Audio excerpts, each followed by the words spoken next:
आंवला नवमी की व्रत कथा।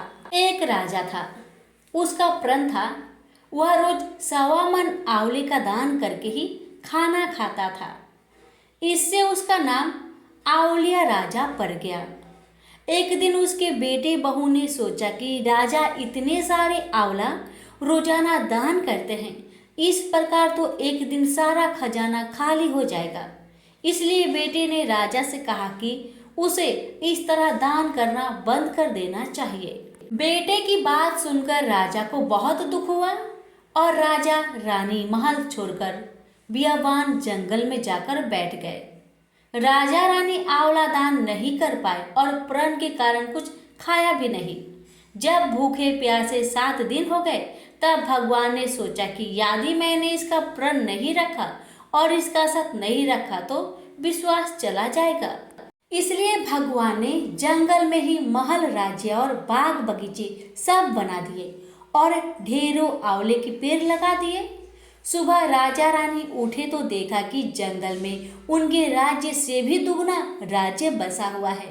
राजा रानी से कहने लगे, रानी देखिए, कहते हैं ना, सत मत छोड़ो, सुरमा सत छोड़िया पत जाए, सत की छोड़ी लक्ष्मी फिर मिलेगी आए।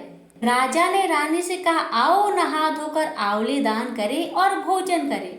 राजा रानी ने आंवले दान करके खाना खाया और खुशी खुशी जंगल में रहने लगे।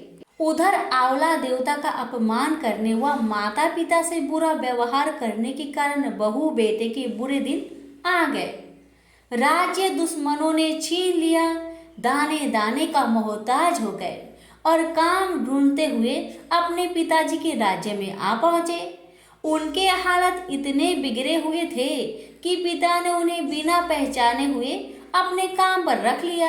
बेटे बहू सोच भी नहीं सकते कि उनके माता पिता इतने बड़े राज्य के मालिक भी हो सकते हैं, सो उन्होंने भी अपने माता पिता को नहीं पहचाना।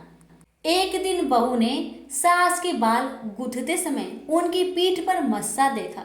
उसे यह देखकर सोचकर रोना आने लगा कि ऐसा मस्सा मेरी सास की भी थी। हमने ये सोचकर उन्हें आंवले दान करने से रोका था कि हमारा धन नष्ट हो जाएगा। आज वे लोग न जाने कहाँ होंगे। ये सोचकर बहू को रोना आने लगा और आंसू टपक टपक कर सास की पीठ पर गिरने लगी। रानी ने तुरंत पलटकर देखा और पूछा कि तुम क्यों रो रही हो? उसने बताया, आपकी पीठ में जैसा मस्सा है मेरी सास की पीठ पर भी थी। हमने उन्हें आंवले दान करने से मना कर दिया था, इसलिए वे घर छोड़कर कहीं चले गए हैं। तब रानी ने उन्हें पहचान लिया और सारा हाल पूछा और अपना हाल बताया। अपने बेटे बहू को समझाया कि दान करने से धन कम नहीं होता बल्कि बढ़ता है। अब तो बेटे बहू भी अब सुख से राजा रानी के साथ रहने लगे। हे भगवान, जैसा राजा रानी का सत रखा वैसा सत सबका रखना। कहानी कहने वाले, सुनने वाले और हुक्कार भरने वाले सभी के परिवार को सदैव सुखी रखना। प्रेम से बोलिए आंवला देवता की जय, लक्ष्मी नारायण की जय।